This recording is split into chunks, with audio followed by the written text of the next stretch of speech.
Yo, G-I-B-B-O, that's the moniker, man's on a mission. Got a weird walk like a pigeon on commission through the council estate. He's moving with pace, got a crew of old geezers right on his case. Switching up outfits quick like a flick. 1 minute he's a Bobby next to geezer with a stick. He's dodging and weaving through the market store mess. He's got a big grin and a cheeky little vest. It's Gibbo, mate, I'm on my Benny Hill now. Chasing everybody through the whole damn town. With a ding-ding sample, yeah, you know the drill. The whole manor's running from Gibbo Hill. He's on your tail, can't get away. He'll chase you till the end of the day. See him skanking through the high street with a purpose, yeah, tripping over curbs, but he just doesn't care. He's got a whole posse, a flash mob of fools breaking all the rules. He's a milkman, a butcher, a postie on a spree. He's a man of 100 faces, can't you see? 1 minute he's a flirting with the ladies in the park, next he's running from a vicar in the dark. It's Gibbo, mate, I'm on my Benny Hill now. Chasing everybody through the whole damn town. With a ding-ding sample, yeah, you know the drill. The whole manor's running from Gibbo Hill. He's on your tail, can't get away. He'll chase you till the end of the day. Now watch him pull a trick, alright, proper stunt. The swap his suitcase for a rubber duck punt. He slip on a banana, then get up to salute. Still a traffic cone and wear it as a boot. He's hiding in a phone booth, but his bum's sticking out. He's got a water pistol making everyone shout. He's painting a fake door on a brick, will you see? Then he'll run right through it, faster than a flame. It's Gibbo, mate, I'm on my Benny Hill now. Chasing everybody through the whole damn town. With a ding-ding sample, yeah, you know the drill. The whole manor's running from Gibbo Hill. He's on your tail, can't get away. He'll chase you till the end of the day. Yeah, Gibbo Hill, the dawn of the chase.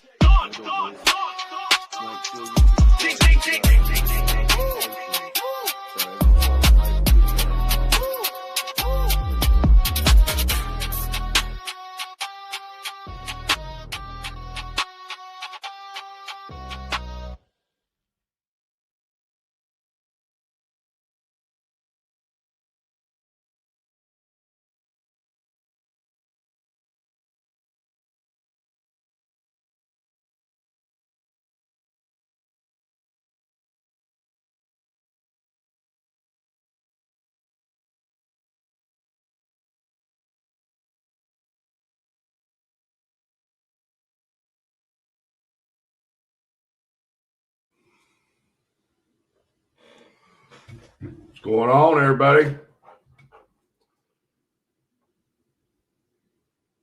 Turn your volume on there, Gibbo. Yeah, it's automatic. I'm a bit delayed on my side for some reason. I don't know why it does it. But I'm here. Ladies and gentlemen, at the top of the chat, pinned is Coach Kev's return. Coach Kev's returning to YouTube. He's been very busy. Frank Moyes is in the chat, and I'm panel. Good to see everybody. It's been a while. We got Rescue, Autumn, Yinks, Aurora. Oh, Aurora. Hello, dear. What else? I had to do that. Right. Susie, good to see you. So this case was brought to my attention today. I've literally not known about this case. I heard about it, but I hadn't known much about it. And I heard Frank was going to deep dive it, so I invited Frank up. Mods, drop Frank's link where you see fit and other creators. Right, where do we start? So, where did you hear about this case, Frank? All over the news, man. I wasn't really sure of the circumstances of the case until I heard about it today. And I was like, I heard about the conference that was going to happen. And I was like, man, I started spinning my brain on what this could be about. And as soon as I heard he shot the girl through the damn door, I was like, oh, he's fucked. He is fucked. So I was like, oh, this is my neck of the woods. It's about a half hour away from me. So I said, well, damn, Gibbo hit me up and wanted me to come on panel. I said, well, looks like I'm coming out of retirement. So here I am. Yeah, so a lot happened today. Today, they released the PCA, which we've got. They also released a press conference on the matter. So what happened was just a quick outline, as Frank just said. She went to work. She's a cleaner. She cleans houses. She went to go to work. She rung the doorbell on the wrong house, and now she's deceased.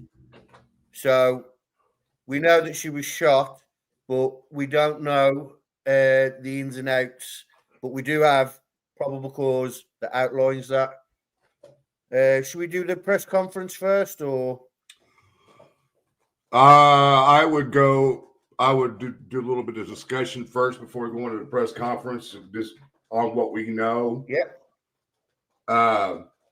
Like Gibbo said, guys, this young lady, she worked for a cleaning service, and apparently she had a set of keys to a home over in the Boone County area of Indiana.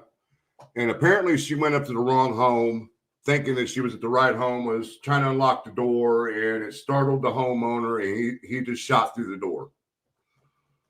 That's all we know, basically, and we can get to this probable cause. We can get more into detail exactly what took place, and from there. So, what's going on, Junior?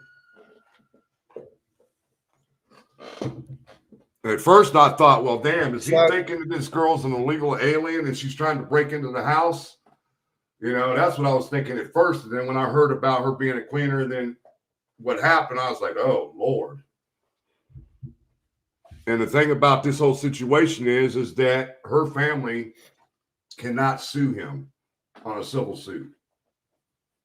Well, they can, but it's more than likely going to get dismissed. They can't. Because I was researching all that stuff today. So what we've got for you guys is we've got the prosecutor's statement.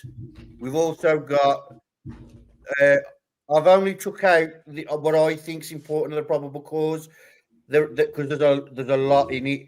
So if you want the full probable cause, either Frank Meister, when he gets his copy, because his will be a document form, or I can send you what we've got through. Hi, Frank and Frank. Yeah, we've got it, but it's like, as you'll see, it's a press conference release form. What we've got, so that's how we've got it at the moment. But if you want the document, Frank Meister's got it. So rescue says he shot from upstairs. Wow.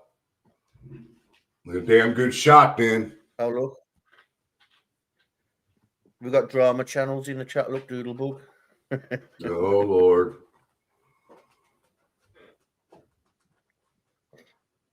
Yes, so rescue. I do have my sweatshirt on. Go on. Rescue made this for me a couple years ago.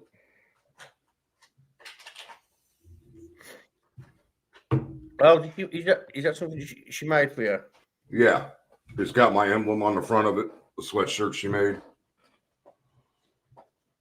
So, as you have heard, ladies and gentlemen, those of you who aren't subscribed to Frank Meister, he's going to deep dive this case. He's coming out of retirement to start off with this case. And then, obviously, as more cases start to get bigger in Indiana, because he covers mainly Indiana cases. And the reason why that is because I have a lot of the reason why I basically primarily cover Indiana cases, because I have the connections with law enforcement through the state and the courts and stuff like that. So it's much easier for me to get information and documents that way if I just cover what's in this state. Mr. Constantine, good to see you. So they've got supporting Maria's family after tragic loss. We've got a GoFundMe that's up at 1 to 8,000. Rescue's got one in the chat, and there is also another one I've got. But yeah, this is a website for. Oh, here's the official one. For all the information that you need, if you want to reach out to them, You can do it through here. You can subscribe. I'm not sure what that means, but you can subscribe to them. But yeah, please join us for a virtual candlelight vigil for Maria. As we await Boone County prosecutor's decision, we invite you to join us in lighting a candle in honor of Maria Velasquez. I'm not going to read all the names. They're a bit much for me. Light a candle at home, share a photo or short video using Justice for Maria to show the family your love and support. And you can scan here for the official website, which this is the official website, but you can have it in English or in Spanish.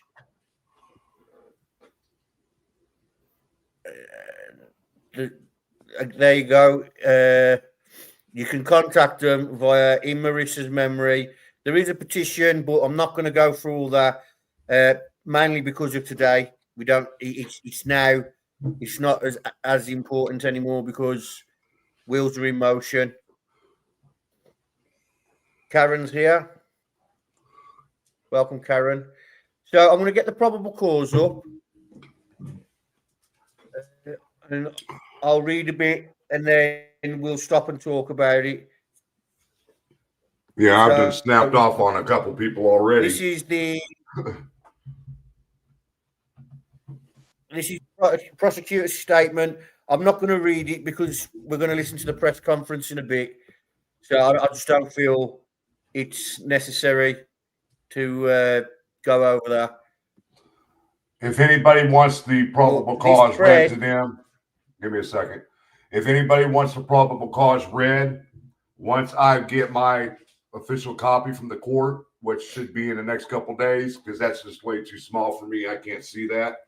I will set up a live and I will go over the probable cause with everybody and explain what's being said and what's being done to for everybody to get a better understanding of exactly what's taking place in this case. Yeah, like I said, I've only selected so many pages because, well, we've got a lot to go over as it is. So from page 3 to page 9, I believe it is. But a lot of it is.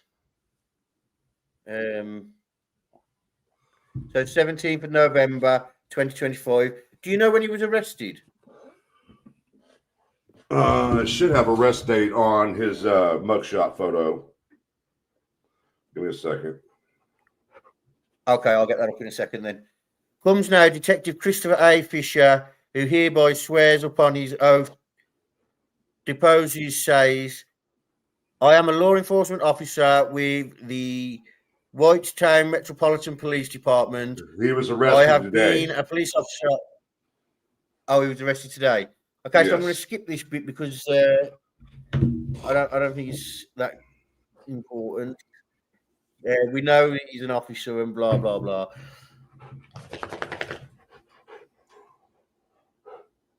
Okay, so on November 5th, 2025 at 6:50 a.m., Whitestown Metropolitan Police Department officers were dispatched to 4283 Maze Lane, Whitestown, Indiana, on a possible residential burglary in progress. Sergeant Kilger, the officer Thomas arrived. Oh, and Officer Thomas, sorry. Arrived at address and observed a large pool of blood on the front porch of the residence by the front door and a bullet hole in the front door of the residence, and a male later identified as Marcelo Velasquez kneeling. And it's not the best to read from, to be fair, to a blurry. That's why I said I was just going to wait till I get my official copy so I can read. That is way too small for me because you can't blow that up. I can, but it's only on my side. Yeah, I can't. I still can't see that. Even with my glasses on, I can't see that. So he was kneeling down, holding the female later identified as Maria Velasquez by front door of the residence. Sergeant Kilgore stated he observed Maria, who appeared to be deceased from a gunshot wound to the head. Sergeant Kilgore stated that after relaying all of his information, other law enforcement officers began arriving at the residence. The homeowner, Kurt Anderson, initially refused to exit his home upon law enforcement's request. As a result, and for the safety of first responding civilians, Muraciano was instructed to move Maria to a safe location towards the street. Sergeant Kilgore stated that the homeowners did not comply for some time, but eventually were convinced to exit the residence from the back door and were detained by law enforcement officers. Whitestown medics responded to the scene, attended to Maria. Medics were unable to successfully render life-saving measures and was pronounced deceased at the scene. Later, an autopsy was performed on Maria at the Boone County Coroner Office. Was attended by CIA Annie Green of WMPD. The autopsy revealed that Maria died by a single gunshot wound to the head. Detective Christopher Fisher, reporting detective, and Detective Dalton Tibbs with the Whitestown Metropolitan Police Department arrived at the 4283 Maze Lane, Whitestone, Indiana, a short time later and observed that the law enforcement had secured the residence and placed yellow police tape barrier around the residence and street. Reporting Detective Fisher and Detective Tibbs were assigned into the crime scene log, which was kept by law enforcement officer on scene.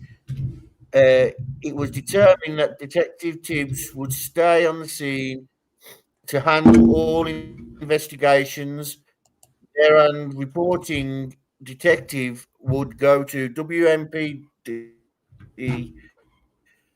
to do the same. Lieutenant Milton advised reporting detective that both homeowners, later identified as Kurt D. Anderson and Yoshi Anderson, husband and wife, were transported to WMPD to be interviewed about the incident. While on scene, Detective Tibbs was approached by David. I'm not even going to attempt that name. Was a representative from Ryan Homes, which is the builder of the Widespread Farm subdivision. HOA. To immediate. Yeah, okay. Yes. Homeowners Association. Immediate east of Maze Lane. Okay. So that's what we have so far. What what do you take from that, Frank? Like, because did you? Yes, I do. I sure do. Let me send it to you real quick. No. I was just going to say, do you want to read it? Because it's important in this case because Indiana is stand your ground, but they're saying no. All right. It doesn't apply to this. All right. Stand your ground in the state of Indiana, meaning a person justified in using force in self-defense has no duty to retreat from an attacker in any place where they are lawfully present. This includes their home, curtilage area immediately around the home, occupied vehicle, or a place of work.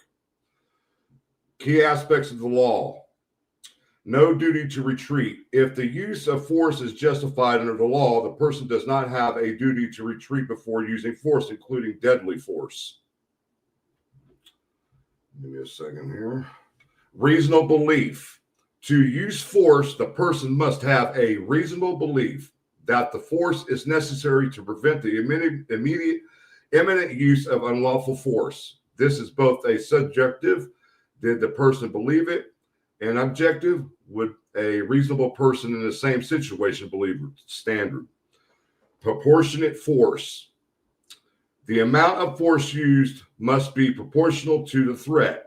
Deadly force is only justified if the one reasonable believes it is necessary to prevent serious bodily injury or the commission of a forcible felony, murder, robbery, arson, or kidnapping. Location. The law extends beyond the home to any place the person has a legal right to be. All right. And initial aggressor. Generally, the law cannot be claimed as a self-defense if the person claiming self-defense was the initial aggressor or was committing or escaping from a crime, unless they withdraw from the encounter and the other person continues the attack. Now, this is what I was talking about just a few minutes ago, is civil immunity. A person who uses justifiable force in self-defense is generally protected from civil lawsuit by the injured party or their family. Self-defense is an affirmative defense, meaning a defendant admits to the act but claims it was legally justified. The burden is on the prosecution to disprove the self-defense claim beyond a reasonable doubt in court. Mr. Teddy's in the house. Yeah. He said him and Shane both said, "Oh God, Frank squared." What did you say? Yeah, Shane and Teddy both said Frank squared. Oh,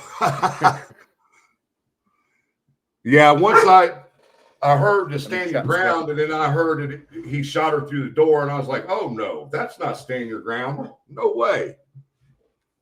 If anybody watched the movie Perfect Neighbor, prime example of the same kind of case. Same thing. Perfect Neighbor. So if you're in my Discord, I have put my request to the main man himself, Paulie Walnut.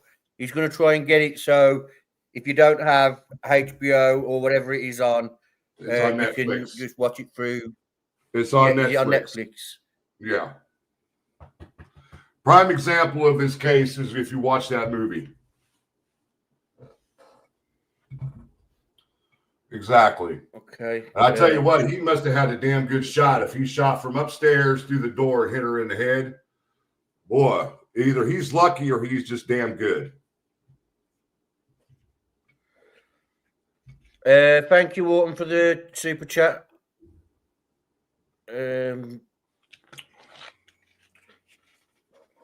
I didn't even see, I didn't see what it was. I must have clicked on it. And then, like when it highlights, it goes a different color to the rest. And then when I clicked off it, that's when I noticed it was a different color. Thank you all. Much love for you all. Well, Autumn, I don't know if you knew this, Frank, but Autumn, he's trying to get Aurora to data. And send her pictures. Hey, you got a line to wait in. Just messing, Aurora. Yeah, Autumn's actually. I did a live with Autumn on Evansdale. She's from Iowa. She sends me Iowa cases. I don't know, Meister. He doesn't sound very lucky. I don't know. Sorry, I don't know, Meister. He doesn't sound very lucky. And for anybody that is putting rumors out there, I know none of the people in this chat do that, but this guy was never a police officer. If you guys watched the press conference, he was not a police officer at any point in time in his life, from what the prosecutor said. Yeah. So before we carry on with the probable cause, I think now's the time so I can take a cigarette break. We play the press conference. It's only about 13 minutes long, guys. So just bear with it. It's not a big major thing. Do we know what type of person this guy was? Well, no. I've got a picture of him and all that, but other than I think Frank Meister said a divorce. Yeah, he's only got a divorce. Turbo haven't. He's only been through a divorce and through a probate court for the deceit. His mother passed away on her stuff. That's the only thing he had in his criminal record. Cigarette break means that we're going to be watching a video. You guys smoke up your cigarettes where we're watching. Yeah, she's used to be saying fag, I think. Oh, Autumn my dying, goodness. trying to trick me to do mouth In the to mouth mouth to now, are mouth. you? Oh, Aurora. Always so disgusting. Don't Okay, knock it. so let's get the press conference up. Go on, Frank, you were saying something then? No. No, I got what's called a fogger, Teddy. Or I don't even know who that person is with all them letters. Oh, that's PJ. She's when I first started following true crime, she's one of the channels that I used to follow. Her and a few others, and she's seen that I was going live and that, and she jumped into one of the lives. I told her I to think stay she was away, talking but she about wouldn't you listen. smoking a cigarette. I hadn't had a cigarette in over 30 days. So I'm sticking to the fogger. Okay, I'll get the press conference up now then. Like I said, guys, it's not a long one. It's quite short-winded, so...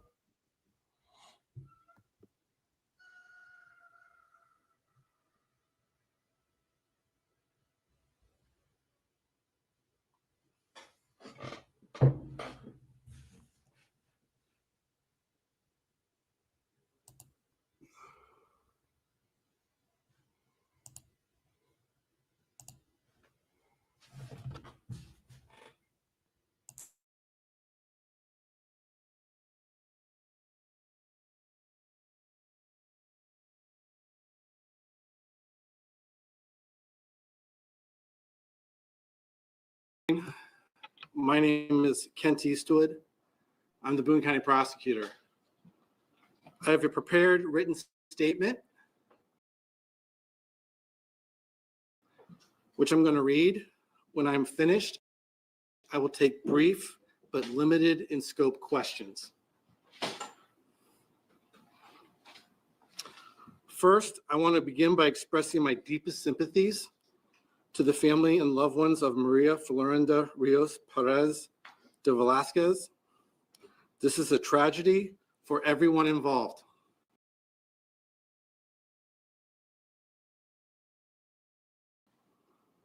And our hearts and prayers are with her family as they navigate this difficult time.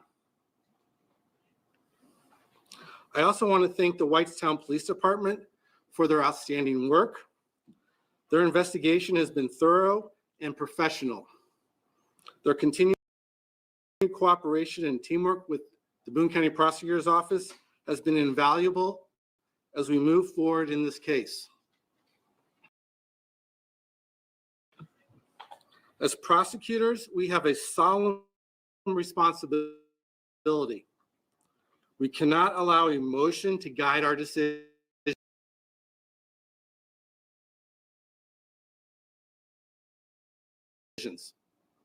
Our duty is to examine the facts, apply the law fairly and equally, and ensure that justice is served without bias or influence. That is the only way the law can truly be just. Cases of this nature require a meticulous review of every detail and every piece of evidence. After a comprehensive examination, the Boone County Prosecutor's Office has filed one count, that count being voluntary manslaughter, which is to knowingly kill while acting under sudden heat as a level 2 felony. This has been charged against Kurt Anderson of Whitestown, Indiana. At the conclusion of this press conference, copies of the charging information and the probable cause affidavit will be made available to you once it is unsealed by the court. It is vitally important for the citizens of Boone County to understand that our decision today in no way should be interpreted as a challenge to Indiana stand your ground law. or a person's right to self-defense.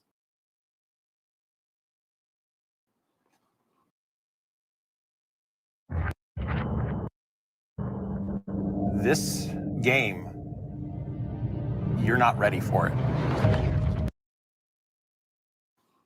We respect those laws, believe in those laws, and will uphold those laws. Based upon the particular evidence and circumstances of this case, we have determined that Kurt Anderson's actions do not fall within the legal protections provided by the Indiana Stand Your Ground law.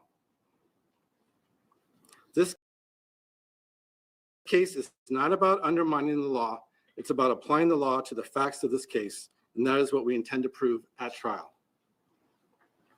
Kurt Anderson remains presumed innocent, and until the state proves his guilt beyond a reasonable doubt in a court of law. This presumption of innocence is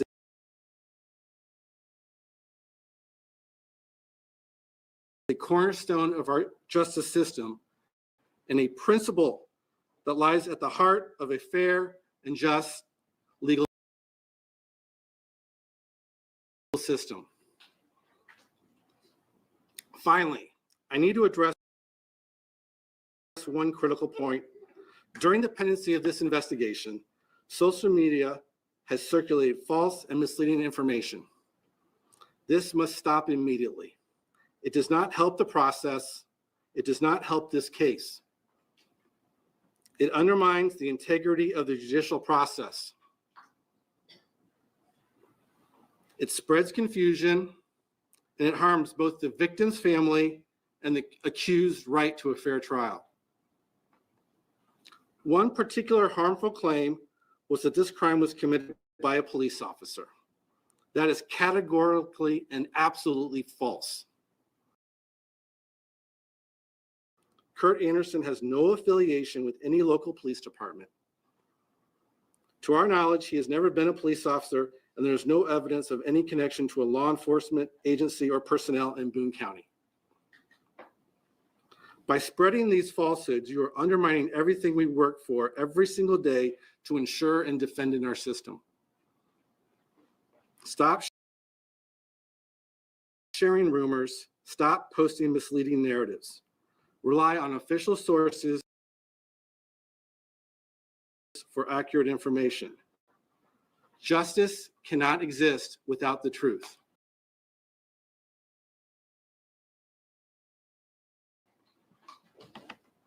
At this time, I am prepared to take questions as both one thing I want to make sure everyone understands, as both an attorney and as a prosecutor, I am bound by the Indiana rules of professional conduct. In particular, Rule 3.6 and 3.8. 3.6 applies to all attorneys, and 3.8 applies to prosecutors in particular. These rules impose obligations to respect these rules and protect the integrity of this case moving forward. I will not discuss the facts, case strategy, or anything speculative in nature. I'm happy to answer questions about the process going forward and to related matters. And so with that, I want to remind you, when this is over, I will have copies of this written statement for the press. I'll have copies of the probable cause affidavit, and I'll have copies of the charging information. With that, I can answer your questions, but remember, very limited in scope about what I'm allowed to talk about. When's the suspect due in court? He's currently at the Boone County Jail. He's been booked in. The defendant, the court will then set the initial hearing date. At the latest, it'll be Friday. He's currently being held on no bond hold. At his initial hearing, the judge will set a bond pursuant to local rules. It's been about 12 days since the incident happened. Take us through your process, and you said it was a careful examination. What you had to look at, go through to come to the decision. Well, first, it was communication with Whitestown Police Department through the investigation. They would ask questions, we would ask questions, but we wanted them to take a thorough examination for them to complete it. They got most everything completed by the end of business on Friday, this past Friday. So with that, or a week ago Friday, I should say. So with that, we then started our review this past Monday. And we'll look at everything we had. So some of the things we have tape statements by witnesses. We have crime scene diagrams, crime scene videos, things of that nature is what we're looking at to make the determination. And then as a prosecutor, you look at the law and then you look at case law to support your conclusions. What is the longest Mr. Anderson could potentially be incarcerated for if he's convicted of what he's being charged with? Well, it's a level 2 felony, and as prosecutors, we can't really talk about potential penalties. So I'll tell you, it's a level 2 felony under Indiana law. Can you address at all what specifics in this case that you say made it so it was a violation of law? So what I'll say is, first, read the probable cause affidavit. Look at those facts. And what we're saying is that the standard ground law does not apply in this case, as Mr. Anderson did not require the proper information, which would allow him to make the determination that he was reasonable in his actions.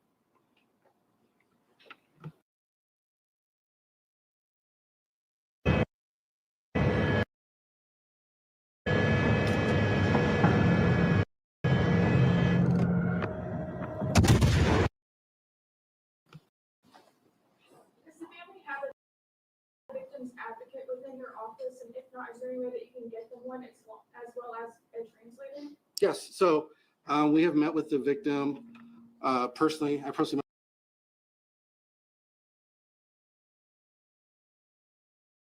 met with them 2 hours. We have an attorney on staff that speaks Spanish, and they were present in the room.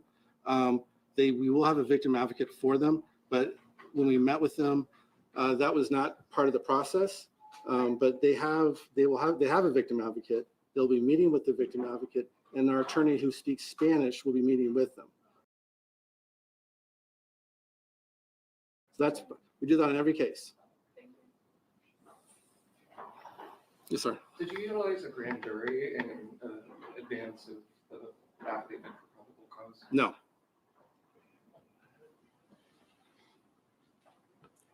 How, speak to the unusual circumstances of this case. How rare is this type of case in general? Because I know it's gotten a lot of attention. Yeah, just talking in general, if you want, without talking about the specifics in this case, with the Indiana Standard Ground Law, it is not something that's presented normally in Boone County. I can't speak for other counties, but in Boone County, this type of a case is very rare.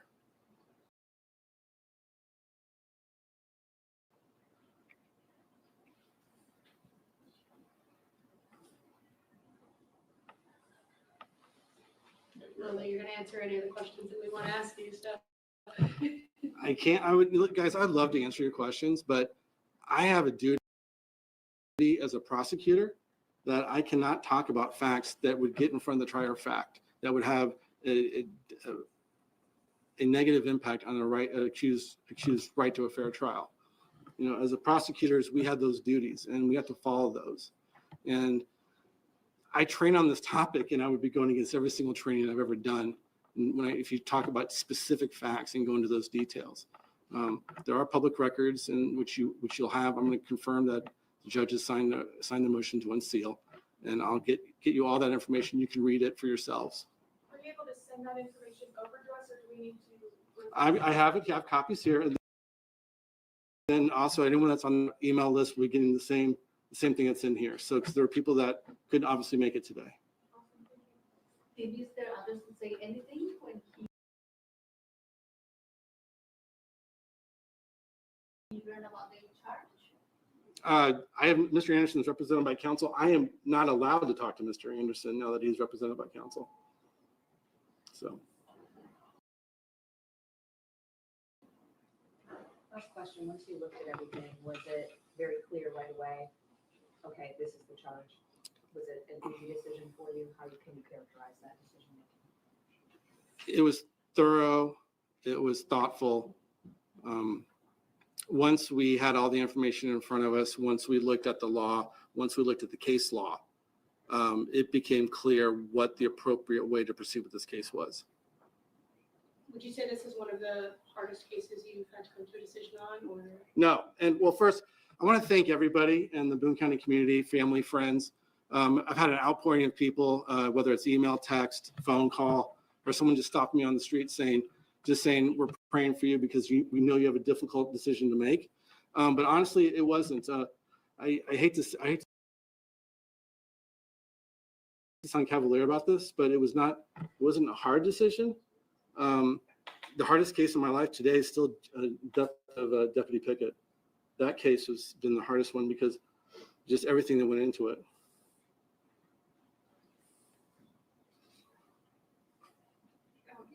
You said that the standard ground law doesn't apply here. Where would that apply? Could you explain to people what that law actually covers? Well, I'm going to read the law, so I'll make sure everyone hears it, okay?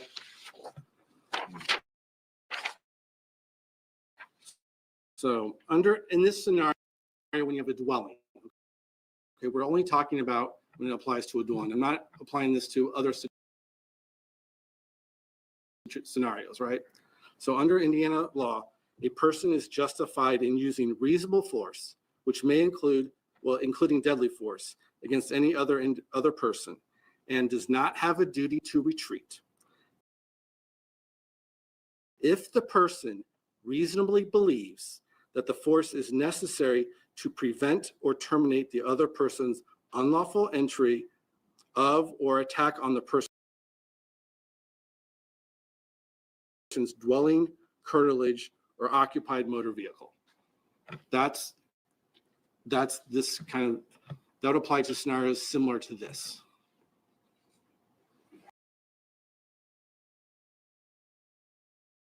How did you determine that this didn't fall under that?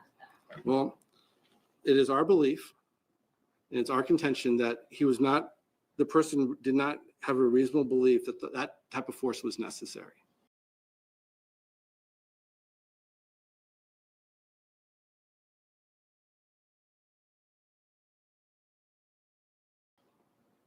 Given all the facts that he had at that time.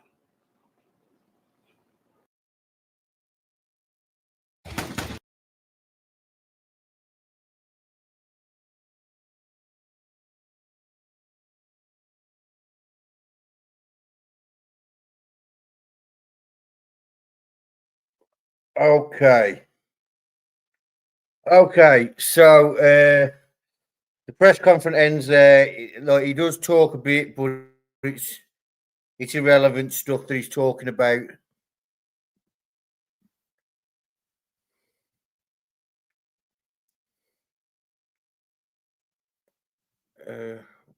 What's this?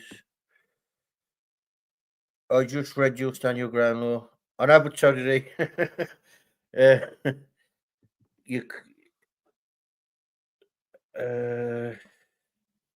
Your messages have merged. I don't know what's going on here. This guy better get used to small quarters. Shake my head. Frank, you're supposed to be on panel. What are you doing in the chat? I want to read. I want to read. I want to read his statement to the police on why he justified shooting. That's what I want to read, if we can get it. Oh, it is in the Discord, I think, in the PCA, but it's like, I don't know what part of his interview it's in. If you want to have a look in the Discord and read it from there, you can make it bigger in there as well. I had something on my mind that I forgot what it was. Something that somebody said in here. I think it was Eli talking about his attorney is going to get him off. And I'm like, no, not Indiana.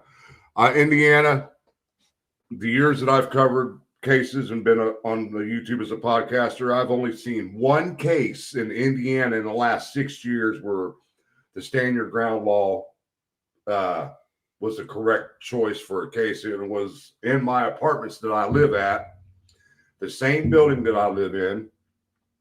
The guy that lived down at the other end of the hallway from me shot a guy directly across the hallway from him because the guy was peeping through his peephole, looking at his girlfriend dressing. He came out the door to confront the guy, and the guy charged at him, so he shot him. And he didn't get charged with murder or attempted murder or anything. So Eli says he's a 62-year-old man who was in his home where people were trying in his home. Yeah, but Eli, I'm not sure if this is true or not. Apparently, there's Ring doorbell footage. I've seen a picture, a screenshot. I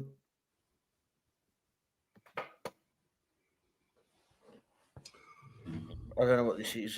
His attorney is a beast. It's interesting enough, Frank Morris. You always claim your weapon is on call. Yeah, you're damn right. My weapon's always on call. Period. The way the world is these days, you've got to protect yourself at all costs, no matter what the circumstances are. I mean, this guy just to shoot from upstairs and through the door, that's basically saying if a guy was walking down the street and had a gun on his hip and the guy gave Kurt a dirty look, Kurt had the right to shoot him. No, that's not the case. You know? Well, I'm sure we'll find out more when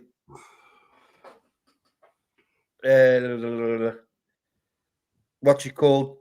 The Ring doorbell footage. When it goes to trial and the Ring doorbell footage is shown, if there is Ring doorbell footage. Now, I know I've seen a screenshot of a Ring doorbell with her on it, but I don't know if that's fake or if it's real because I haven't had a chance to verify it. That's So why my understanding, Eli, the situation occurred when she went to a home that she allegedly believed that she was supposed to go to clean, and she had house keys to it and was trying to open the door, but apparently it was the wrong house. So this is what's being said. We don't know for sure exactly what took place unless we can get the Ring doorbell if there is one, or if we can get an explanation to exactly what took place, if she was actually trying to enter the home with keys or what the circumstances are. So we cannot speculate at this time until we get more information. Okay, so back to the PCA. Line 17, Detective Tibbs spoke to David, who explained that he is employed by Ryan Holmes and contracts a cleaning service that was scheduled to clean a model home further down the neighbourhood from 4283 Mains Lane. Reporting detective later learned that David had called into Boone County Dispatch at 7:19 a.m. David advised Boone County Dispatch that Maria is part of a cleaning crew that was supposed to be going to, and then the address is redacted, and would like an officer to contact him back. David stated he was informed by the cleaning service supervisor that one of their employees was shot by a homeowner, but did not know how the supervisor learned that information. Reporting detective made contact with a representative from Ryan Holmes. This representative confirmed that redacted Whitestone, Indiana 46075 is their model home in Windsweep Farm subdivision, directly to the east of 4283 Mays Lane, and they subcontract out cleaning phase for this home to A&A Quality Cleaning LLC. This representative stated that AA Quality Cleaning then has crews she schedules and hires to perform all interior cleaning, window cleaning, as well as a pressure washing to his module home. This representative then stated this particular address had completed construction on October 30th, 2025, and was officially Ryan Holmes' model home for Windsweep Farm subdivision. This representative stated that at this point, the project manager is responsible for contacting A&A Quality Cleaning for all further cleaning jobs with the model homes, and that on November 5th, 2025, A&A Quality Cleaning was to clean the windows at this address. Knowing this information, Detective Tibb applied a search warrant for the residence to secure any and all evidence. The search warrant was granted by Boone County Judge CSI Blake Minnis, CSI Annie Green, and CSI Morgan Comage executed the search warrant at the residence and processed the scene while detectives were conducting interviews at WMPD. Paragraph 2139 below show evidence processing by CSI CSI Annie. So once CSI Minnie was briefed, she CSI Annie and Morgan went into the house through the back door and did a walkthrough with Lieutenant Rutledge.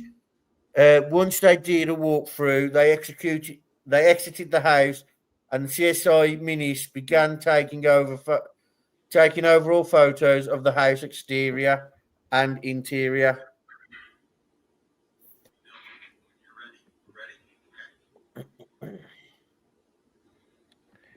Next one. As the attorneys This one's a long one. Maria Florinda Rios Perez. Maria's family's got an attorney now. The County Prosecutor's Office has filed criminal charges in connection. Yep, What's they that? got the family hired an attorney. Okay. CSI Minis Green and Comage began marking and documenting the evidence on the outside of the house. Starting off, CSI Minis began with the Chrysler van parked out front. She took photos of the vehicle, then marked the blue sheet with the deceased body underneath as marker A and the blood around it as marker 1. She then marked the blood trail going from the van to the front door of the house as marker BH, with marker H as the bullet hole in the front door. At the porch was a large pool of blood, marker 2, with pair of blank shoes, marker 4, a tub of lip gloss, marker 6, a set of keys, marker 5, and a blank palm beanie hat, marker 3. That was in the mulch by the porch. Once all were marked and photographed, the coroner lifted the blue sheet that was over the deceased so we could take additional photos. The deceased was Hispanic female, dark hair, black coat, grey shirt, blue jeans, black belt, and black socks. The female's face was bloody and she had a defect on the top right side of her head. The coroner placed the female in a body bag. While in the bag, I measured the height of the female, which she was approximately 4'9" tall. The coroner then took possession of the female and transported her to Boone County Coroner Office. CSI Minis then took photos closer to the blood trail from the vehicle to the porch. After photos were taken, CSI Minis began to swab and collect evidence, starting with marker 1. CSI Minis placed a marker and another pair of gloves on top of the ones she already had on, and she obtained 2 swabs and swabbed the pool of blood marked as item 1. Both swabs were capped and placed into a manila envelope and sealed. CSI Menace removed her top layer of gloves.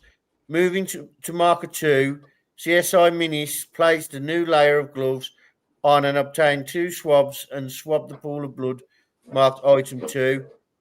Both swabs were placed in a manila envelope and sealed. She removed the top layer of gloves. So this is just going over everything again, Annie. A black pom beanie labelled 3 was collected, placed into a brown paper bag. A black pair of US polo shoes, size 6W, labelled item 4, were collected and placed into a brown paper bag.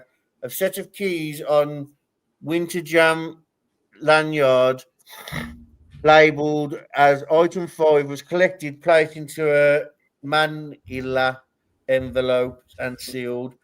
The keys were given to Captain Bertram to release to Zors to be released to the owner of the van. A tub of lip gloss labelled as item 6 was collected and placed into a brown paper bag.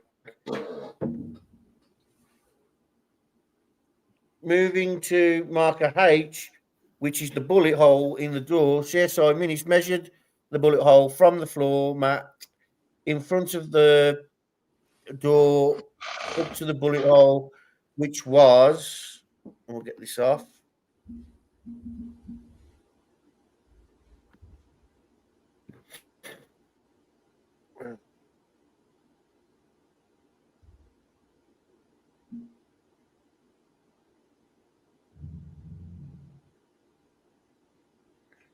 Approximately 59 and a half, approximately 33 and a half.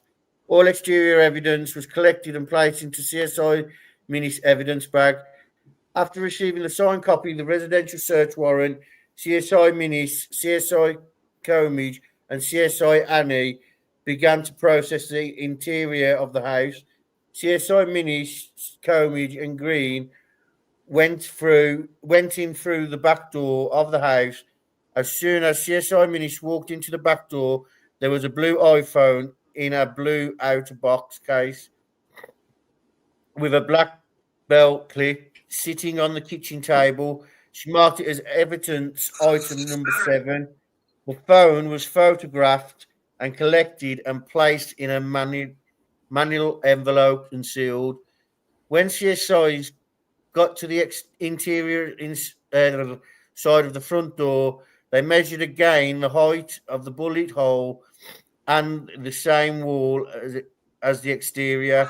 The floor to the bullet hole was approximately 4'7". Lord, that's a big, Sorry, big ass. Yeah. 4.7 feet, 52 inches, 57 inches. And for the bullet hole to the wall was approximately 35 inches. It was observed that the front room did not have any furniture. Investigators confirmed that the front door was locked at the deadbolt. Scroll up. And there was no sign of forced entry. Specifically, exterior of the front door had a layer of dust that was undisturbed. There were no handprints or any evidence of forceful contact with the structure of the door itself. Further, there was no evidence or scratches around the latch and or door frame. Going up to the stairs, on the 8th step of the stairs from the bottom was a spent cartridge casing. This was marked as evidence item number 8. The casing was photographed and collected. The casing had head stamp read Sig Luger 9mm. Oh, The casing was placed in a manual envelope. Continuing up the stairs, CSI Menace went into the music room, and on the floor by the door was a 10-volt by Pelican box that was slightly open and 2 locks with keys inside them. On the floor by the box The box was labelled as item 9. The box was photographed and opened. Inside the box was a black Glock 48 semi-automatic handgun with the slid back to the rear and locked, with a magazine still in the gun. Also in the box was another magazine and a quick loader. At this point, CSI Mini stated the gun liaison process. Once the process was complete, CSI Minis took close photos of the gun. It was a black Glock 48 SN CFKV 496 with a 10 round magazine, what was loaded with 9. That don't make any sense. If the slide was in locked position after he fired the gun, that means there was only one round in the weapon.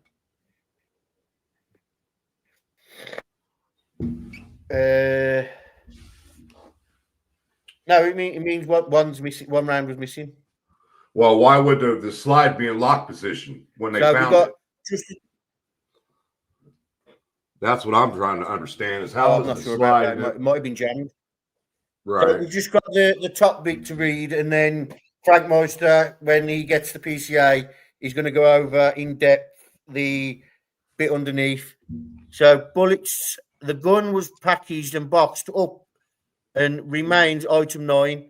All evidence items were packaged and collected and placed into CSI Minis evidence bin and placed in the back of her department vehicle to be transported back to Whitestown Police Department. After all evidence was collected, reporting Detective Tibbs and Lieutenant Minton walked through the house. The scene was then released. Okay, so that's it. Then you've got the interviews there, but I'm going to leave that to Frank Meister when he goes live. Now, we've got a video. It's only a quick video. No, we haven't. Okay, so I can't play the video anyway. But it was just a short video. And I believe it was the liaison officer for the family. So I don't know anything about guns like that. Let's have a look at the chat. I don't think it's right to shoot through a door. That could have been a delivery driver or kids. It's very important to know your state stand your ground laws. Good gracious, I know many of these Boone County people. Oh, is that through police carry? As in, like, you know, and through cases and that? I'm still listening here. I was taking my walk and listening. Goodman Jr. Yeah, Shane, correct. So, what do you take from that, Frank? From what I've been listening to here, it sounds like they've got a good case as of right now, due to the fact that they described the front door. There was no type of damage to the front door. The front door had a glaze of dust on it, which told you that the door wasn't being pounded on. It wasn't being kicked like somebody was trying to kick it in or anything. So what made him think that she was trying to enter to harm somebody? What was it that caused him to do this? Doodle Book might have answered your question. She says, unless he removed the magazine, as in reason for it being locked back. Yeah. They and are I feel the illegal same way, here. Doodlebug. He's watching Lethal Weapon on TV. See, I always, if I ever was in a position like this gentleman was, I'd be given a warning first. Yeah. I'd be given a warning right out the gate and calling the police. Yeah, the book says he had no reason to be in fear. They were trying to put keys in the door. Yeah, well, I mean, you can understand why he's thinking it's a break-in, but my understanding would be you'd have to wait for them to break in before you could do anything. Well, I mean, to me, it just sounds like he's an irresponsible gun owner to me. That's what it sounds like to me.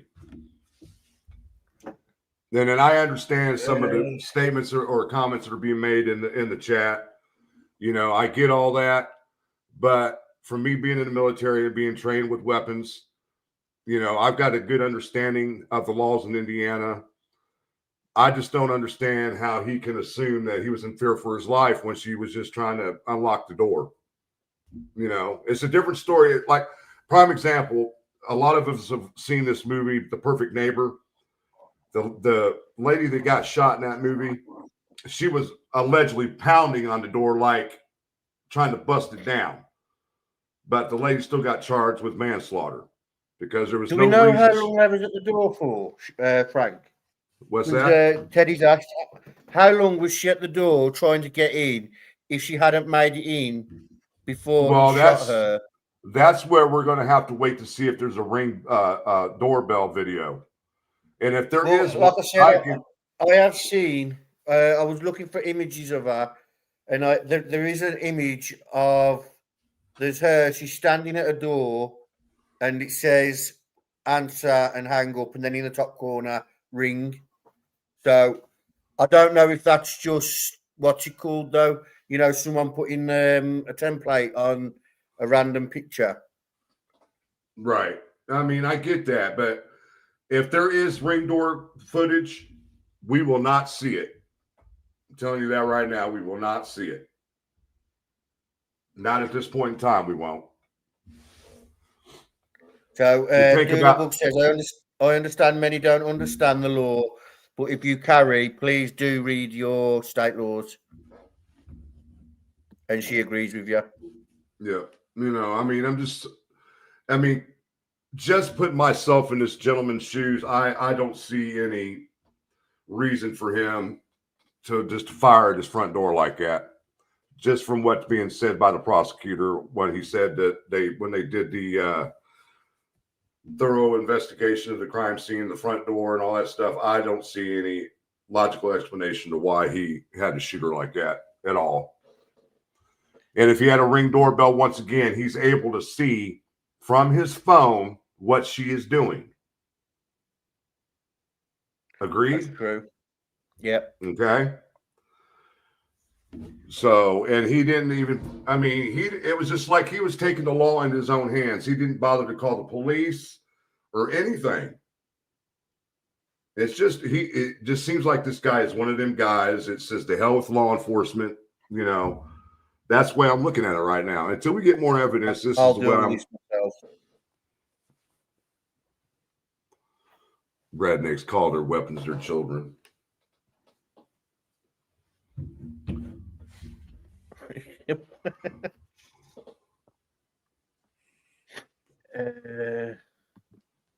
Let's share this. So this is him. For those of you that are still here.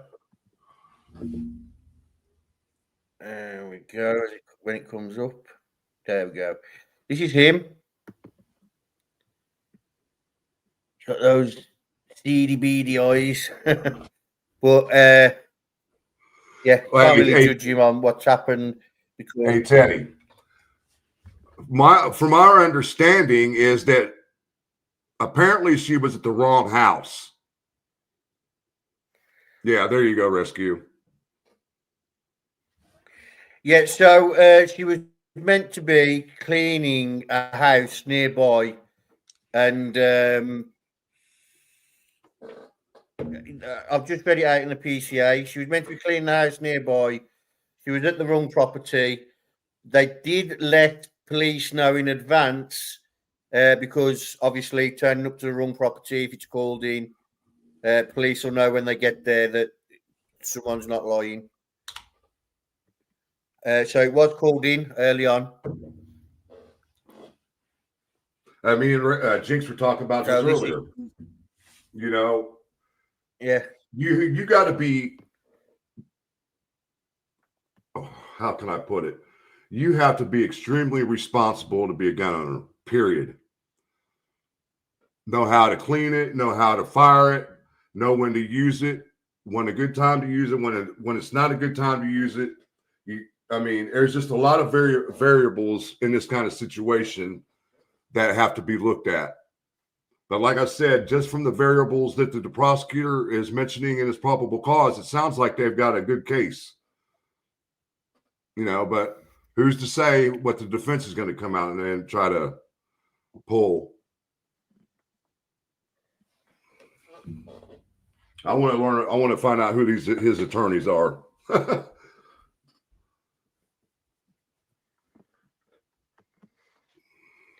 So, when do you think you'll have the PCA? I know it said on. She had said the email that they sent back. They said 2 to 4 days. It could be here tomorrow. I don't know. It just depends on how busy they are up there.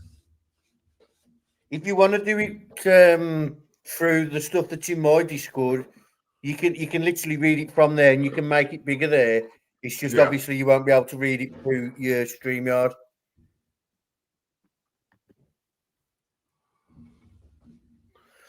Oh, hang on. We've got Teddy says, I know Rescue on saying if it's a possibility that you had people that regularly come to the house, you have to consider maybe that they got schedules wrong before firing 5 seconds after you hear something.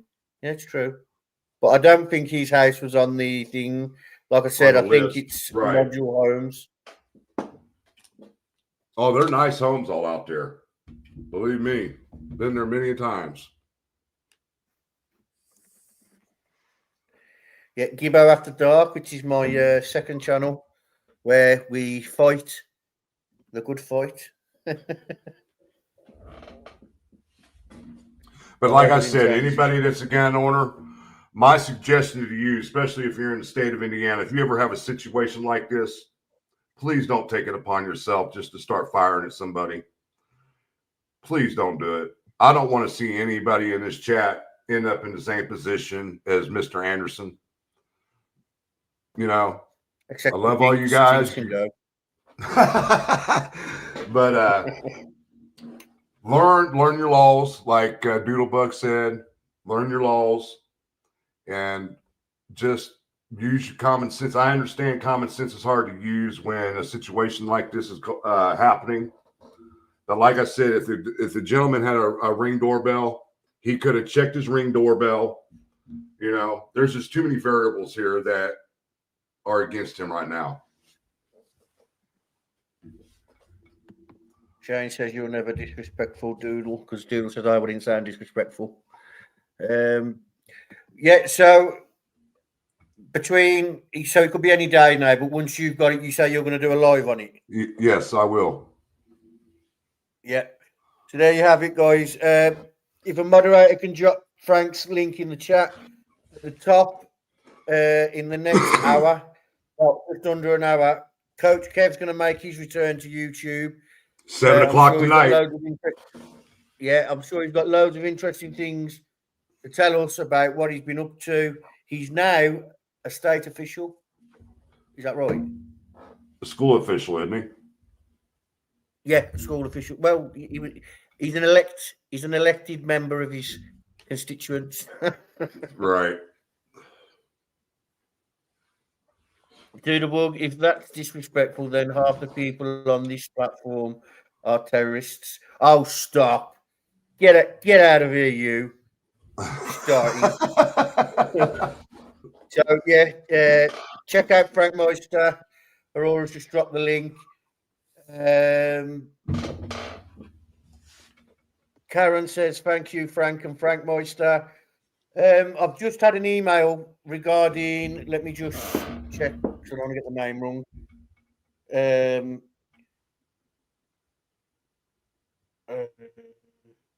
We sort of covered her already. Hayley Athey, 34, missing woman, I believe from Washington. But they've just emailed me. They're going to email me some information on that case. And yeah, Coach Kev for president. Once I've got that information together, I'll go live on that case. Maybe we can get a family member on. I'm not 100% sure. But if we do, we do. If we don't, we'll just cover it the way we do. And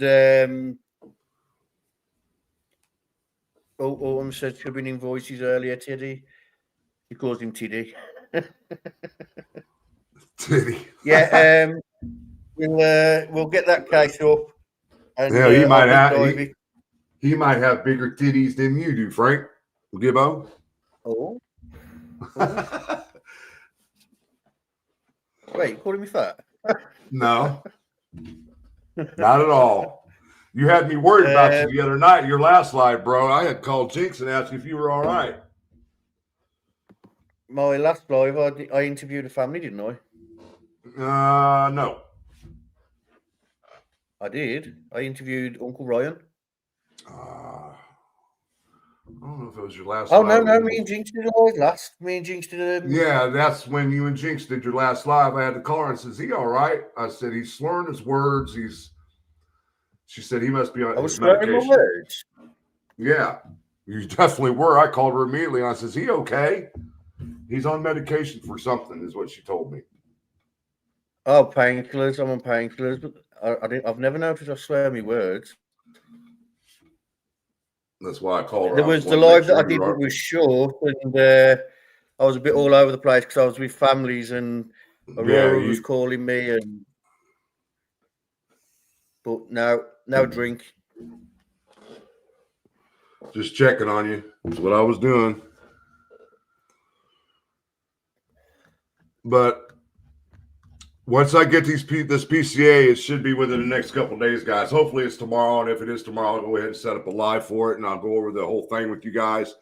So typically what I like to do is when I get the PCA, I like to go through it and highlight certain things that are very important when it comes to PCAs, because a lot of people, when they read these things, they don't understand the language or the lingo, and I'm pretty well versed in it now after covering the Delphi case for nearly 5 years.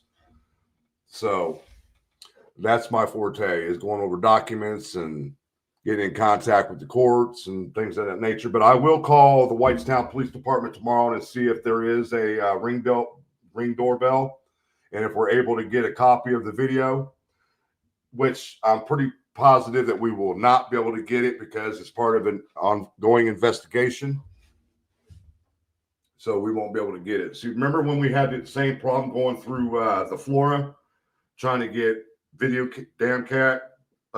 cam and all that stuff? Same situation here.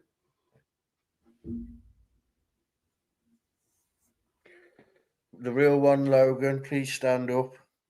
He's wasted. Yeah, so that's it, guys. One live to look out for is this Friday. I will be live on Flora because it's the anniversary. And Wednesday, fingers crossed, we'll be having Andrew Frant's family on. So check out Frank Meister, and that's it from me. Okay, one more thing, guys. If you guys are able, I understand right now the economy's really fucked up.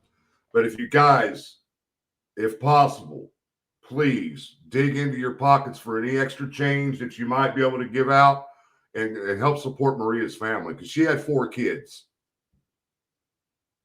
Then, I mean, that's the least that we can do. Share it, because you might reach somebody who can support it. So, but everybody, I want you guys to keep Maria's family in your prayers. And once I get to PCA, like I said, I will go live and we'll continue this case as it progresses. But got to remember now, this case will drag out. You guys got to understand that it will drag out. This is how the judicial system works. It'll probably take up to 1.5 to 2 years for this case to conclude, unless they go out in with a plea agreement, which I doubt he'll do. Got an armadillo on the grill, on the smoker. Ugh. Who's that, Frank? Ron Logan. Ron Logan. Yeah, Jinx put the GoFundMe in the chat. Right then, guys, that's it from me, and that's it from Frank. It's like the 2 Ronnies, 2 Franks. I'll see you later. All right, guys. Frank says he's Nice. going to be in debt. and Coach Kev's on in just over half an hour. Good to see